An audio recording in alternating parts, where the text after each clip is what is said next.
I was in the privileged position of feeling you fight, Harrow continued, fingers nervously flexing, and it took me a while to figure out what you were doing. Longer still to appreciate it. But I don't think I'd ever really watched you, not in context. Well, all I can say is thank the tomb that nobody knows you're not really one of ours. If I didn't know that, I'd be saying you were Matthias Nonius come again or something equally saccharine.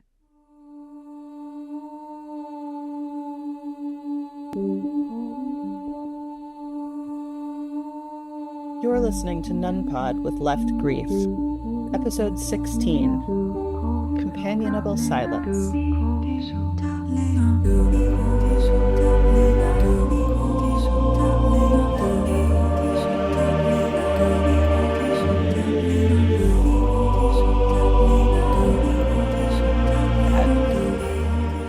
This is the chapter that when this book is shared with a friend, you are sitting waiting by your phone, knowing what is about to happen. Like when I've passed this book to somebody, I'm texting them like, has it happened yet? And they're like, has what happened? And I'm like, you'll know. You'll know. You'll know. You'll know.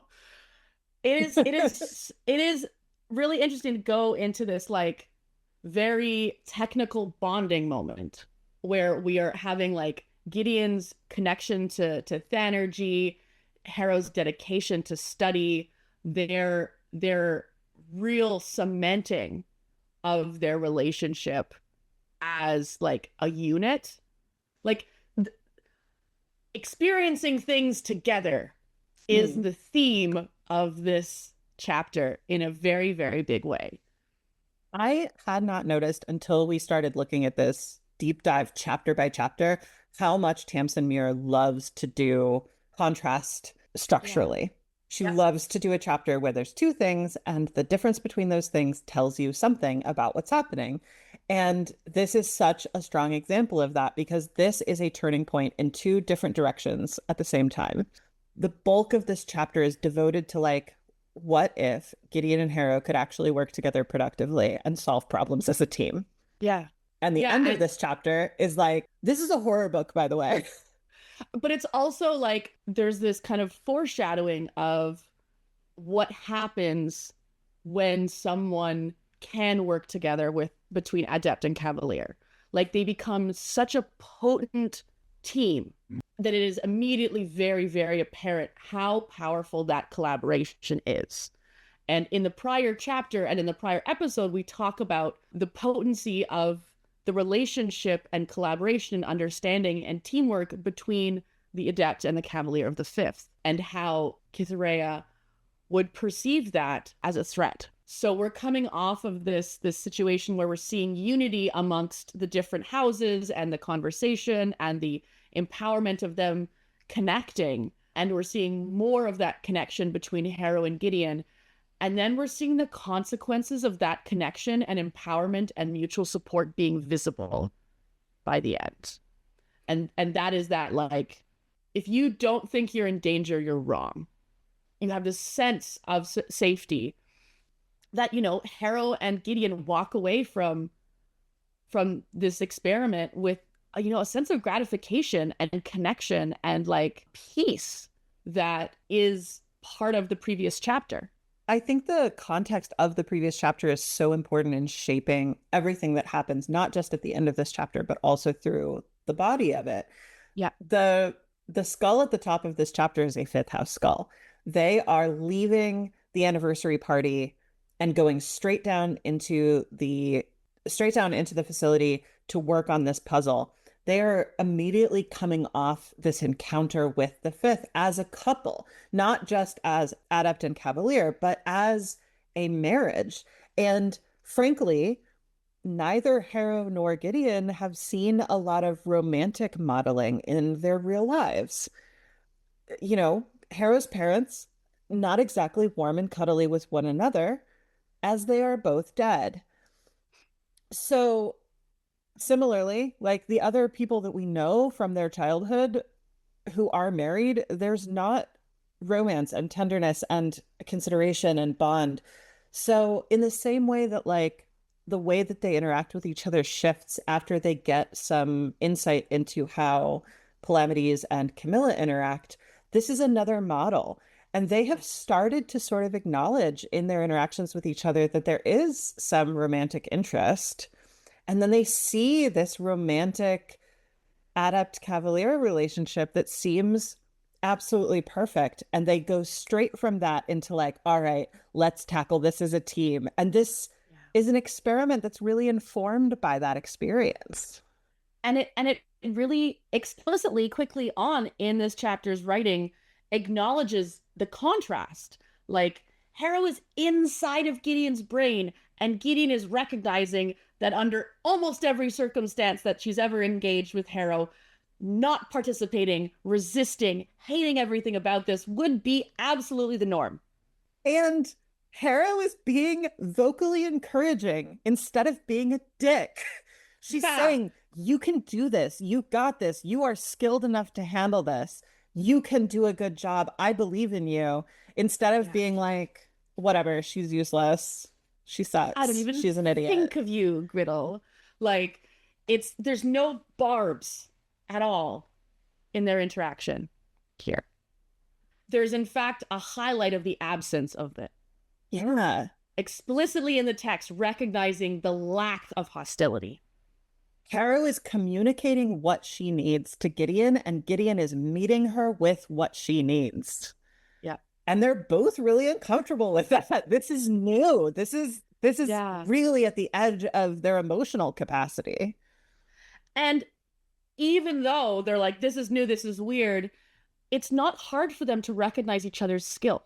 Mm-hmm. Which means that has always been present. This is them recognizing each other's skill. Like, while Harrow is like, oh, wow, your sword fighting is really actually quite extraordinary.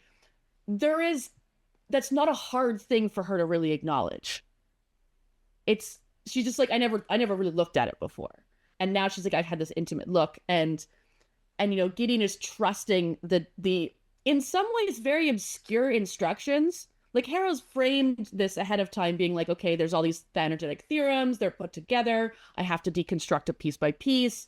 Like, Gideon understands the framework of the communication, but Harrow is just like, target, target, target. And just trusting Gideon, and Gideon is trusting those targets, and they're operating each of them in their peak capacity. And Gideon actually opted into that and initiated it. She said, tell me what to do. It wasn't Harrow demanding and Gideon resisting. It was Gideon saying, I recognize your role. You need to be making decisions, and then trust me to act. Yeah. We get a little bit of sword fight foreshadowing here, where, even in the first line, Gideon is like trying to hold a rapier in a defensive position, which, like, if you know anything about rapiers versus long swords, is fucking comical. Like, a rapier, you don't block with a rapier, you parry. You deflect.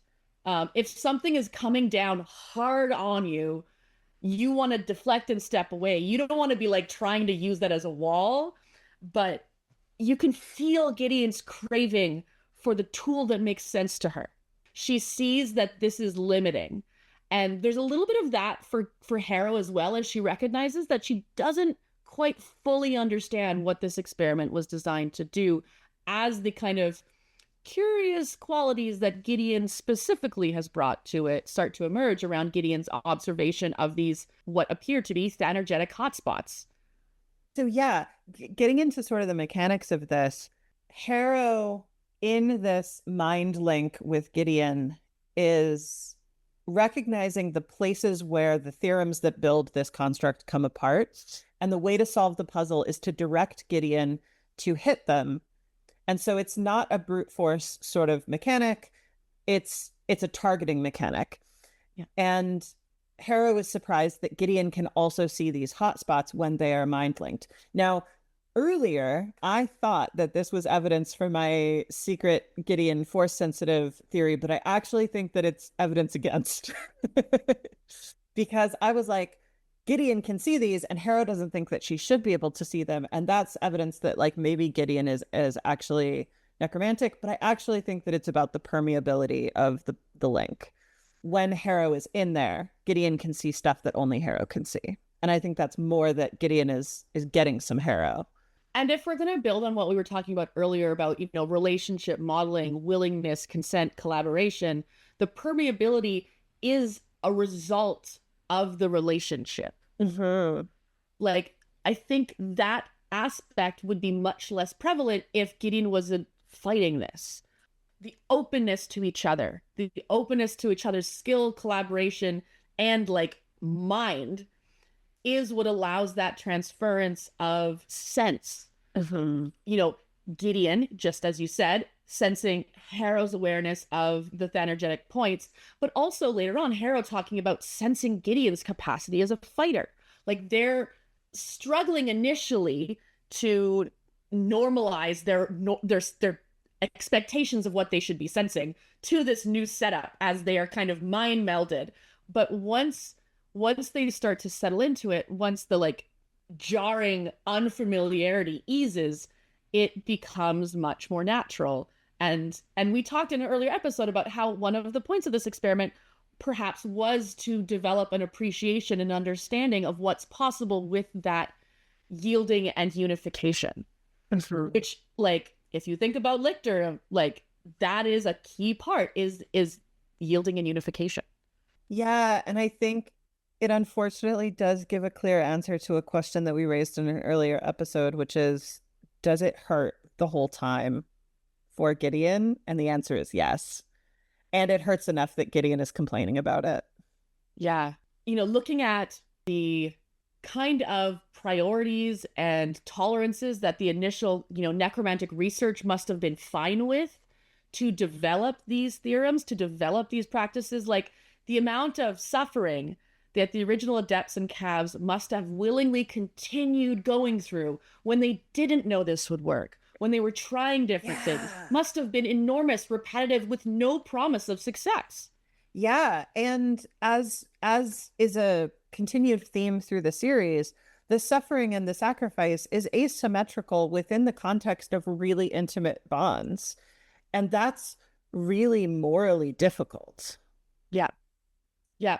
And there is a kind of lack of resolution around the morality of it, where it's like, okay, they're saying yes, but it's not okay. Like them saying yes doesn't make it okay. Yeah, you have to imagine the original, particularly the absolute like first lictors, must have been driven by such a sense of desperation. Yeah.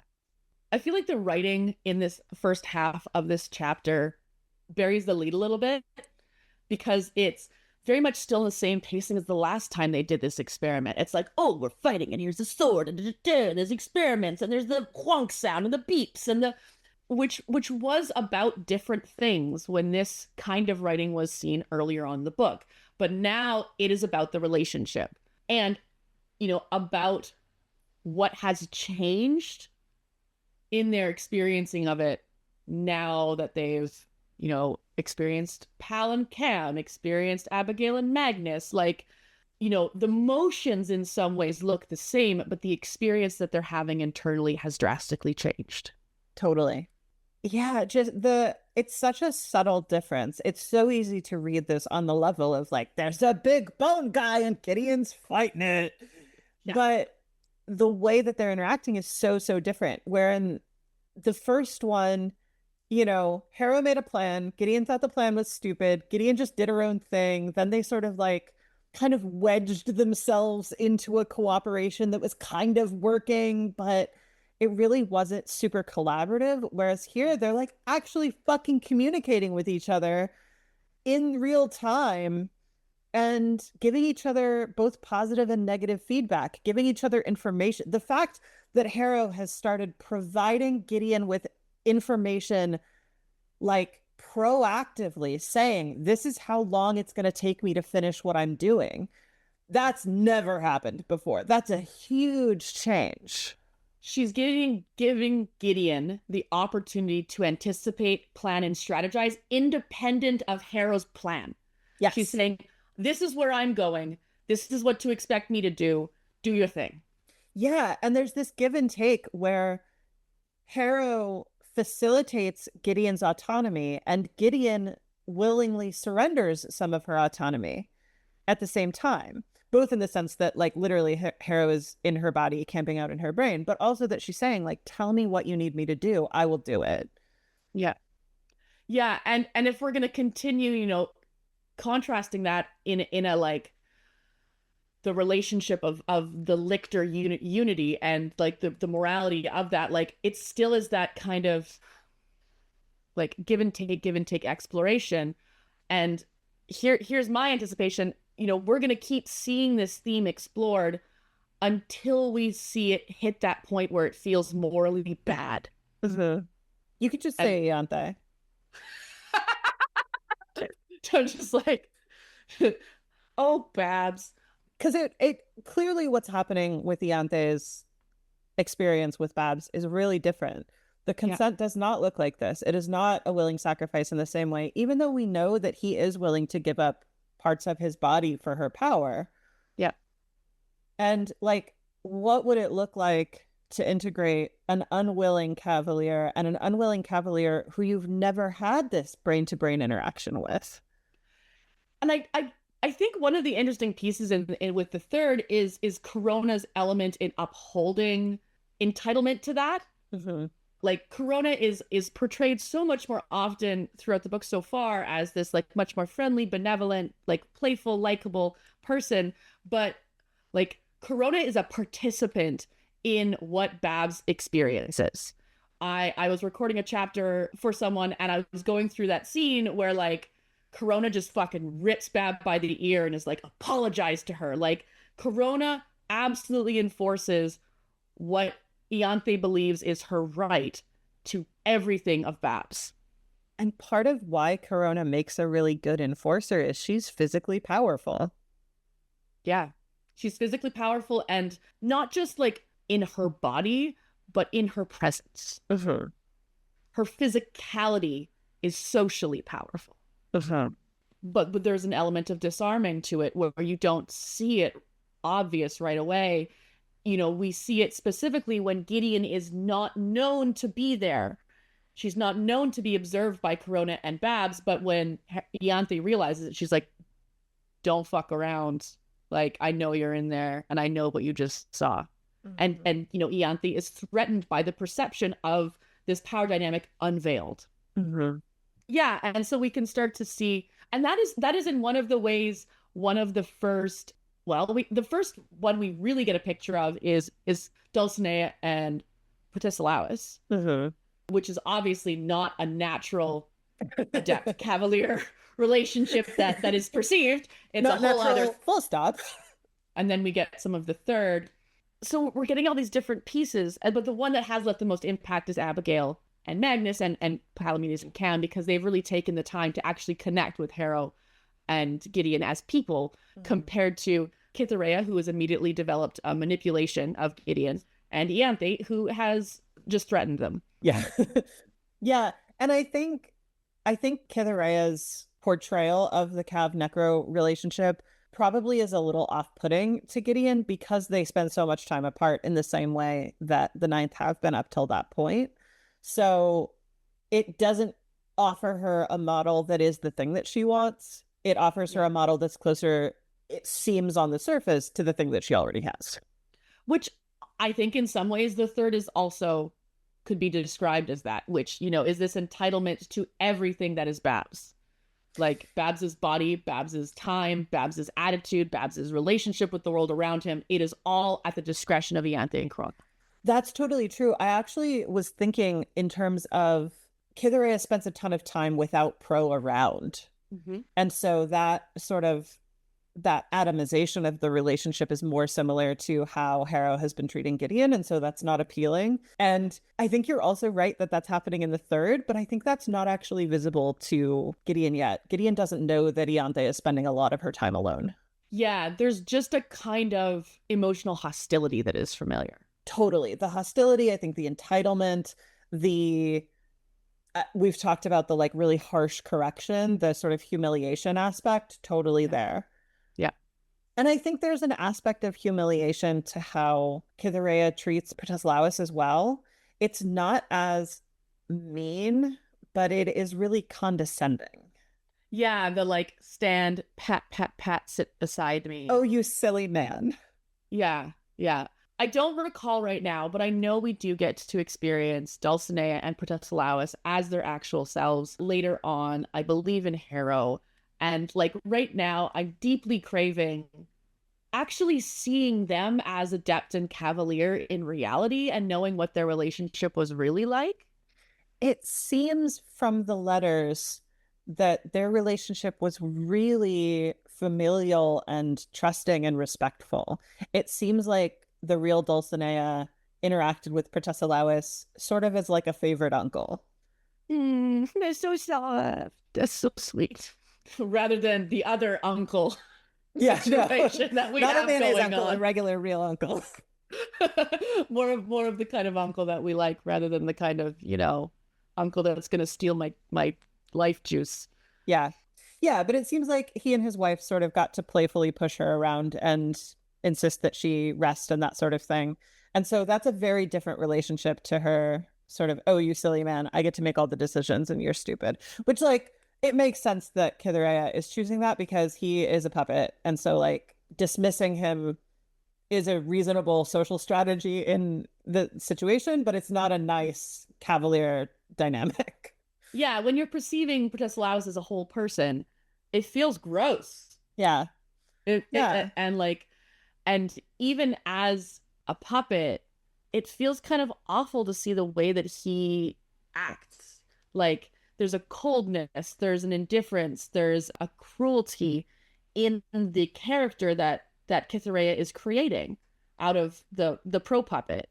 Yeah, because he doesn't have any emotional reaction to anything. And so it seems like, as much as Gideon obviously is completely Twitter pated about Kithurea, there's also an element of like, she's not going to treat you nice. You know that, right? Yeah, yeah. We see how she treats people that she has decided serves her. She makes a tool out of Pro and she makes a toy out of Gideon immediately. I would love to dig into some of the like physiology and like body sensation stuff that Mir chooses to use in this. The one that's jumping out to me right now is as Harrow is deeply embedded in Gideon's mind, they're like really unified. There is an oily, warm feeling in the back of her throat. I found the description of nausea really, really accurate. Ah, right. Because it's not like an acid reflux. Because that was the thing where I was like, acid reflux is a metallic, acrid kind of feeling. It's not oily and warm. Yeah, it's just her mouth is she's got this like drooliness happening and this Yeah. oily, yeah. I at the risk of I guess like trigger warning emetophobia, I got car sick recently for the first time in a really long time because I moved to the Midwest and so there's no hills. And I went up to the mountains and someone else was driving and I threw up just out of Oh. motion sickness. And it was exactly that feeling of like, I knew at first I was like, oh, I'm going to feel nauseous, but I'm not going to throw up. And then my mouth started filling with saliva and I was like, oh, I'm about to throw up. Yeah. And it gives the impression that like this isn't something that Gideon experiences a lot in her body. Often, we'll have in Mir's writing when something is unfamiliar to the character that is narrating, the language they will use will be very different from the kind of colloquial language that we as people and readers would use to describe this thing. Yeah, and we see Gideon gloss over particularly the experience of pain very Yes. frequently, where she'll say, even on this same page, Gideon nearly got her leg broken. It's not clear whether that's a minor injury or a near miss because like it doesn't matter to her. It's all the same. Yeah. And so Yeah. like we're not getting sensory description of pain, but yeah, we're getting this like blow by blow, second by second description of the development of nausea, which tells us, yeah, that's not a thing she's used to ignoring. And and so, we get a picture of what happens in the living body as this integration with Thanergy between two people starts to develop and enmesh deeper and deeper. What I'm seeing is the body being like, this is bad. I don't like it. Yeah. I all of the different vision distortions are really interesting to me. Yeah. And I know that as someone with very poor vision myself, when something happens like a contact lens slips out of place or gets lost, that like sudden unexpected vision distortion is something that I find so distressing, and it Mhm. feels so helpless. And I can only imagine Gideon in the middle of a fight having her vision distorted would be really upsetting. Yeah. And, especially when this moment in this experience is emotionally quite unprecedented already. Mm-hmm. She has chosen to be receptive and vulnerable in a way that she has not once in her life ever done before. And in the exact same experience, she is also having to physically experience things that she probably has never in her life experienced before, discomforts deep and overwhelming across her body, Mm-hmm. in her bones, in her brain, in her throat, like.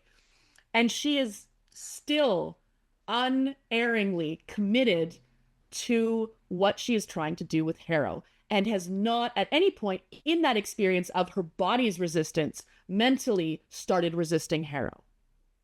And also, like, just to highlight the immediate context, she is literally fighting a giant monster, a thing that is not part of her day to day life. Yeah. She is used to fighting people sized and shaped monsters, and that is a normal part of her life. This is a whole new thing. We have no reason to think that she has ever seen something like this before. Especially confirmed given that Harrow has never really seen anything like this before, and given that most of the monsters she fought are Harrow specials. And she's Um, not like drawing a parallel between, like, this is something from out of my comic books. Like, no, this is just an unprecedented concept. yeah. We have a lot of like fast shifts in sensation. Her vision blurred and then abruptly spiked back abruptly to 2020 color, which like implies that it's not just a blurring, it's a saturation. Mm-hmm. So there are so many different aspects of sensory disorientation that are simultaneously happening. And I would be curious, out of all of the various things that I'd love to map in great detail, is the various pieces that like map to different types of necromancy, different types Mm. of interaction within the body and its soul and its spirit and its element of thalurgy. Like the nerves in the eyes, the rods and cones, what the fuck is going on that it's the muscles in the eyes controlling the dilation of the pupils, like light amounts, focus, saturation. These are all different structures within the eye that are being affected in discrete and separate ways simultaneously at different paces as Harrow is fucking around in Gideon's brain. And I can only assume that Harrow is like poking at various bits to try and see what happens. And some of them work and some of them don't. And when Harrow stops poking a thing, maybe Gideon's sensation kind of comes back to what she expects.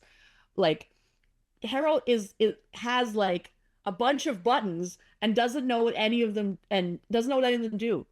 Yeah, I almost sort of, I guess I was imagining more like Harrow is trying desperately to get herself situated in a way that feels secure. And as she is shifting within the sort of semi-literal space, it's putting different pressures on different Yeah. systems.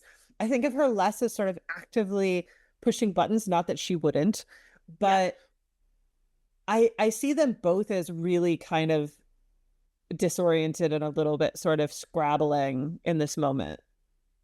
There's like I try and think of different metaphors for what this experience would be like. And the one that's coming to me most right now is like two people who are like bodily very connected, holding each other at some way, moving through like some combination of ball pit and crowd and molasses. Like there's all of these different sensories and textures, but they're having to stay connected within it. And they're having to understand that they're moving independently, but not fully independently from each other. And it's constantly giving them new stimulus. But there is, as they get used to it, a degree of predictability and familiarity, both from each other and from the environment. It's just, in this first moment, all new. Here's the metaphor that I'm imagining. Two people are collaboratively driving a car using only their hands, and Gideon is on the gas and brake. I'm driving. Yeah. Yeah. I like in some ways maybe we have because there's also the increased amounts of types of senses that is added to this car once you add a necromancer to the mix. The radio is blaring and the music is questionable. Yeah. And someone's shouting at you from the back. It's very hot. And something smells. This scene, and particularly sort of what you bring up about the sensory stuff, raises questions for me about what teachers' sensory experience is like on a day-to-day basis. Mm-hmm. Yeah. And, continuing along my theory that teacher is a very particularly designed thing, what would teacher need to have put into his setup that would be relevant for his role? Like maybe he's having a more dulled experience rather than a super intense one. Some of it would be like, I imagine getting some sort of read on whether someone is a lictor or not might be a relevant sense for teacher to have. What is relevant for teacher to operate?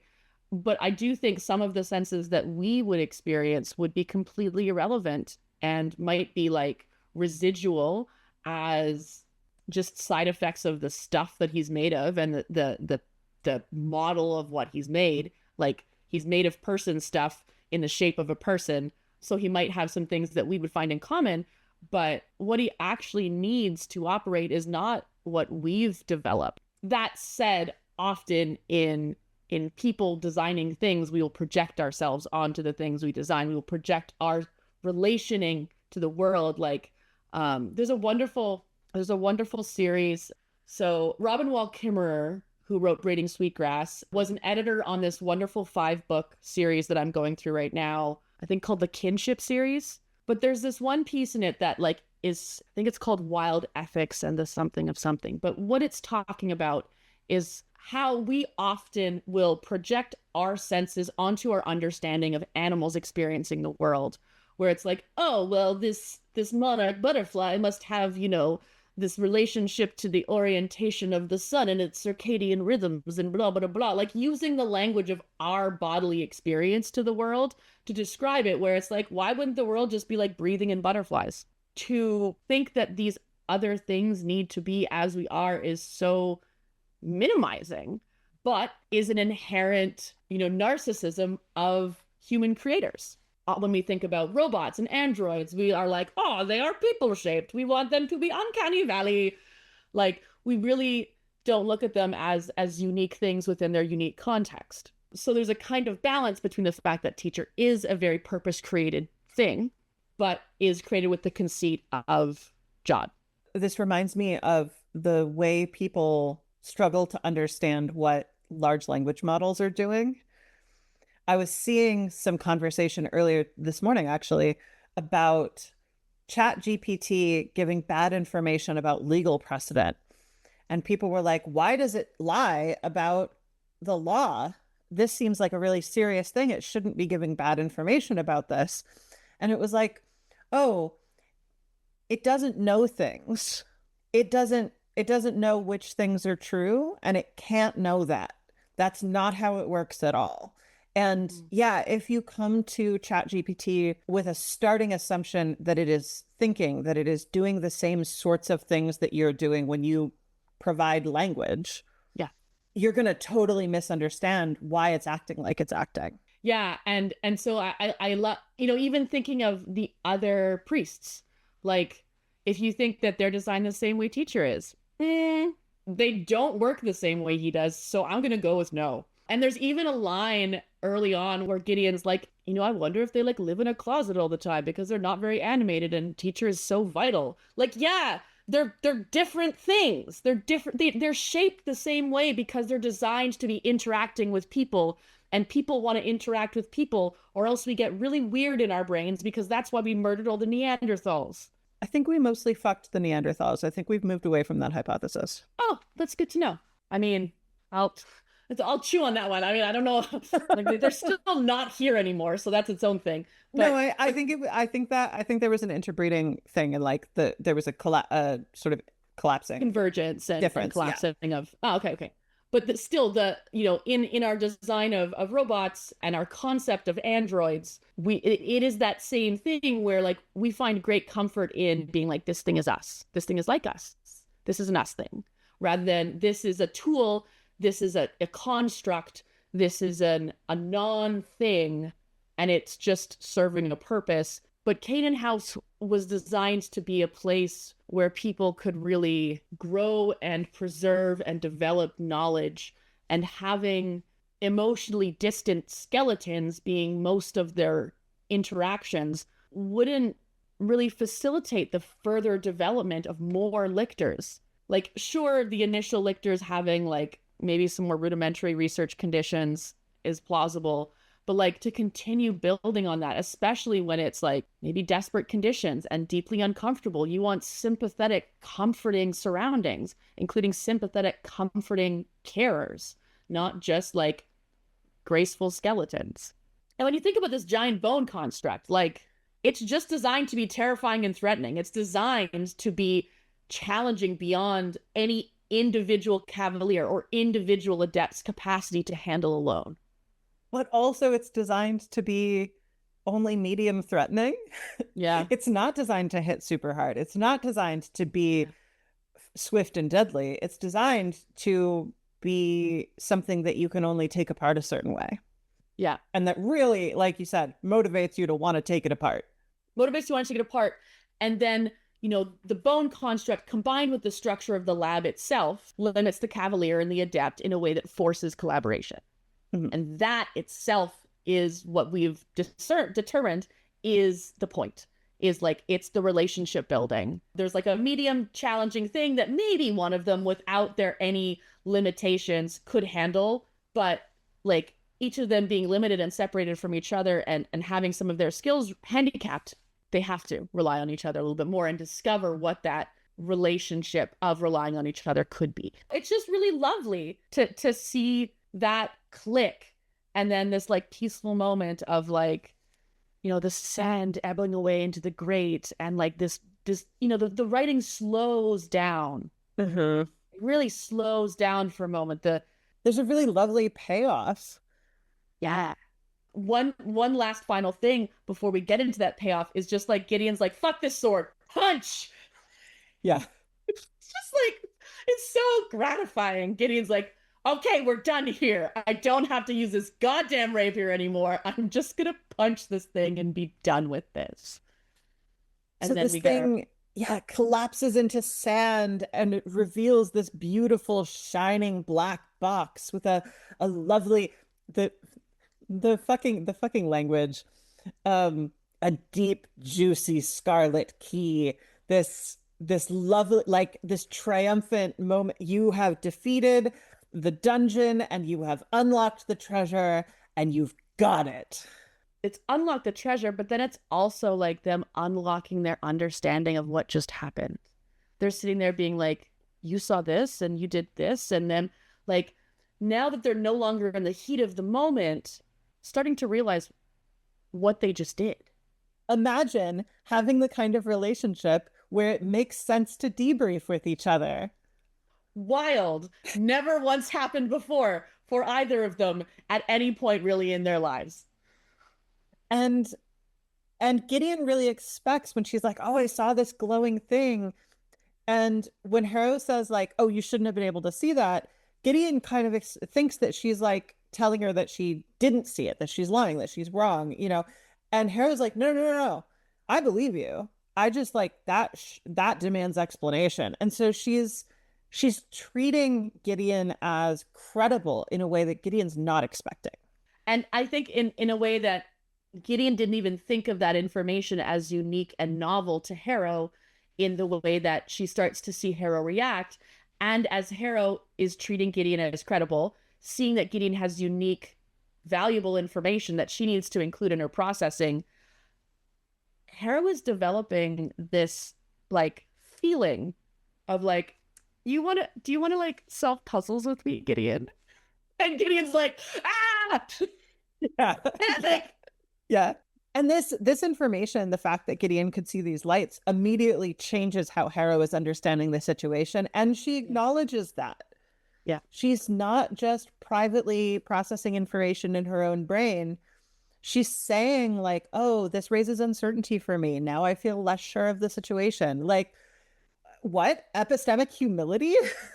It is really fascinating and honestly a little surprising to me to see how quickly they pivot. Totally. Like Gideon is in some ways not in a position to really argue, but seeing this pivot in Harrow was honestly kind of surprising for me, where I was like, where was this person been hiding the whole time? Like I haven't seen Harrow interact with anybody in this way at any point. This openness, this inquisitiveness, this trust. Gideon is just as stunned as I am. And then like Gideon's like really paying attention to Harrow's face and having a lot of feelings about that. The thing that Harrow says to Gideon about her fighting is it feels like almost word for word the thing that Gideon fantasized about Harrow saying about her fighting someday. And I'm trying to, I'm like, how close is it? I have to know. Because in this chapter, Harrow says, but for the love of the Emperor, Griddle, you are something else with that sword. Just And I'm like, that's self. all she wanted in the world was that sentence. That's what she wanted. And she thought she was going to have to go be like a war hero to get it.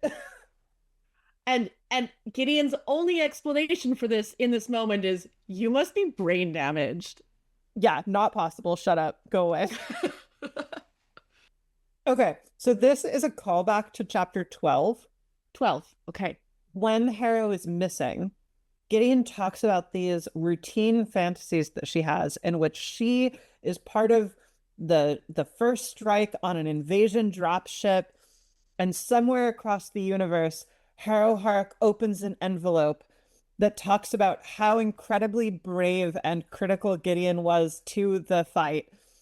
And she's won a huge percentage of prize money, and her role is outstanding, and she looks hot while she's fighting. And Harrow reads this report very seriously, and her lips curl, and she drawls out something like, turns out Griddle could swing a sword after all. And that fantasy gets her, that's like the main motivator to get her through her workouts. The thing that Harrow actually says is, for the love of the Emperor, you are something else with that sword. This is a level of positive feedback that is literally beyond her wildest dreams. Also, like, if someone said that to me, I'd be like, okay. Oh, totally. Oh, totally. I would just die. A little bit, yeah. I would just die. The blood all drained away from Gideon's cheeks for some reason. For some reason. The unity of Adept and Cavalier and Gay Panic feel very similar. Yeah. Which feels on point for this book. So Harrow insists that they immediately go find out what this key unlocks. And of course, she's already documented all of the locked doors in the building. Yep. I want to highlight one of the meanest single sentences in the book, which is, she'd eaten a good meal, she'd won the game, the world seemed less maliciously unfriendly. And they walk out of the lab and immediately encounter the mangled corpses of Magnus and Abigail. And like the writing in this is so paced. Like you're just like, what's going on? What is going? And then it doesn't deliver that final realization until the very end. And it coaxes it where it's like Gideon almost knows. Gideon almost understands. She can feel that something of gravity is happening here, but the language is that denial. Something has changed for Harrow, and she is first aware of Harrow, and then she follows what Harrow is looking at. And then she still has to sort of decode what she's looking at and make sense of the bodies. And I think this is maybe one of those moments where the tone of fan content and the tone of relationships between art that we make for each other within the fandom, like either you're in it or you're out by the end of this chapter. Because this is now the relationship that the author is forming with the readers. She's like, we've spent 15 chapters learning about some people that we're going to get invested in. And guess what? Shit's gotten bad. I'm going to hold your hand when I say this. I'm going to kill all those nice people. and it immediately establishes a type of relationship to the content, to the medium, to between the writer and the reader, and between the fans of these are the types of emotional interactions that we will be coming to expect. Yeah, the choice, I think, to put this interaction not only on the same day as the anniversary party, which is heartbreaking, but also at the tail end of this hard-won victory for their relationship and for the puzzle. Like, they finally have this moment where like things are good and they're treating each other well and they're respecting each other. And like, that's weird, but like they're working on that and they're getting through it and they solved the thing that they couldn't solve. And it's not the next chapter. It's that chapter. It's like, hey, we are doing a horror story. It's gonna be sad. Yeah. And honestly, as someone who generally avoids stuff like that, I'll have to look back through my text messages with my friend Tom, but I like the fury that comes to the person that recommends the book to you as this moment is delivered. You're like, I thought you were my friend. Yeah. The betrayal feels personal because you see in your friends who have loved this book and love these characters, this passion and this affinity and this connection. And you're like, wow, they really love these characters and they really love this story. I want to get in on that. And then it's just this like knuckle knives right to the sternum. Like it is this cruel hit. And as someone who's not used to that as a reader, fucking oof, bruv. Yeah, and the choice to start with the dad friend, the choice to start with literally the first person who had like ever, I guess technically he wasn't the first person to be nice to Gideon, but like Magnus stood out because he was wholesome. And we only a little bit met Abigail, but Magnus was the first person who really stood out to Gideon as somebody who was kind to her from that sort of like adultier position and in a way that wasn't sexualized. Like, and in a way that he had nothing specific to gain from her. He had no need to manipulate her. It was I interrupted you. Could you say that again? and like, yes, other people have been nice in ways to Gideon before, but Magnus, unlike Teacher, unlike Eglemine, has nothing to gain. He just wants to be like, hey kid, welcome to Canaan House. Like, I'm Magnus. Like, he's just a good guy who wants to be a good person to other people. And that maybe is the first time that Gideon has experienced something like that in her life. I'm feeling very aware also of what it was like to hit this moment for the first time, because I remember coming to you and talking about this, and you were like, oh my God, I know. Isn't the loss of Abigail like so devastating? And I was like, who? Because we really don't get to know Abigail until Harrow. And so you remembering that moment as somebody who saw Abigail the psychopomp, it becomes really about Abigail. But in Gideon's perspective on the day, it's really about Magnus. It is. Yeah, absolutely. Absolutely. That's the loss. Because she's still like, her recent interactions with Abigail have been very like, huh. She met Abigail substantively, literally today. Yeah. And she seemed nice. Like yeah. Fine.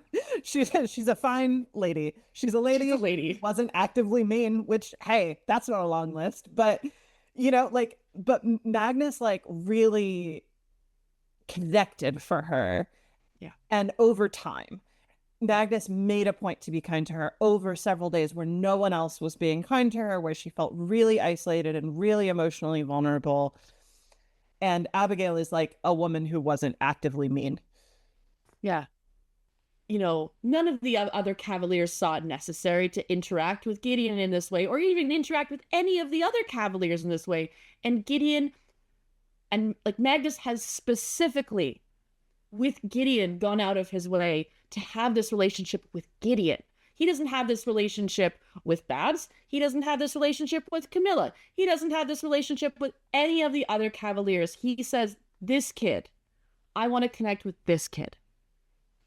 As we've sort of pointed out, yeah, it's the only person that he had that sort of similar relationship with was Jean-Marie. The other teenager. I'm gonna cry. My babies. It is such a beautifully delivered blow. And I think we're starting to see this fantastic pattern within Mira's writing of this theme, this contrast, and then this final delivery. Because this final line in this chapter is foreshadowed by the final line in chapter 15. Harrow is like, we gotta get into the chamber. We gotta go do the experiment, because she sees Abigail. She sees Abigail's competency, and she's like, she's gonna be in there within 5 hours. And I'm like, yep, that's true. Yeah. They just barely followed, like, forgive my phrasing, but just barely followed them down the ladder.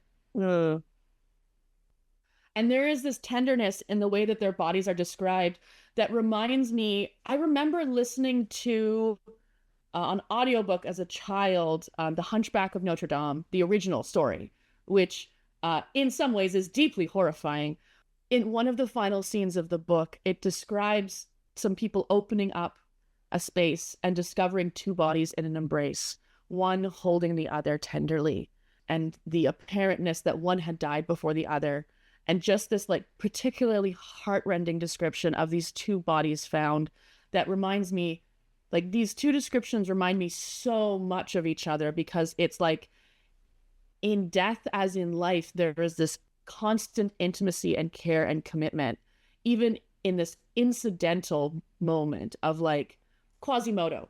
Quasimodo couldn't have controlled exactly what his body did as his died, but he has Esmeralda in his arms, and the way that Magnus and Abigail's bodies are described is that their closeness is not lost in this moment. And like that to me was devastating. Yeah. And like, that Gideon finds this sort of unbelievable. She makes these asides that's like, but that's not really what was happening. It looks like that, but it only looks like that. I'm just gonna cry about that for a minute. Yeah. Because it's so like, in a way, a gift to them in the end, like, of that was never taken away from them. Yeah, it makes it so clear they died as a team. Yeah. This was not family annihilation. This was not they betrayed each other in the end. This was not like there's no level of ambiguity that something was done to them and they were on the same team until that last second. Yeah, which it is both cruel and kind in the same breath. As we get that drop, the next thing that happens after the clarification of what happened, face to face in the print copy is the cover front piece, the page for Act 3. And so we have this moment of this death. This death is confirmed. We're told who died. And then it's like, you are out of rising action and you are now in the real fight.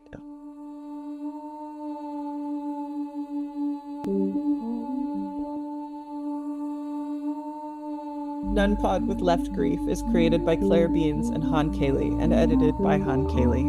Our music is Only Human by Philip Ayers. Today's cover art is Han. Visit us at nunpod.com. That's nunpod.com. Or get our attention online with the hashtag nunpod. Thanks for listening.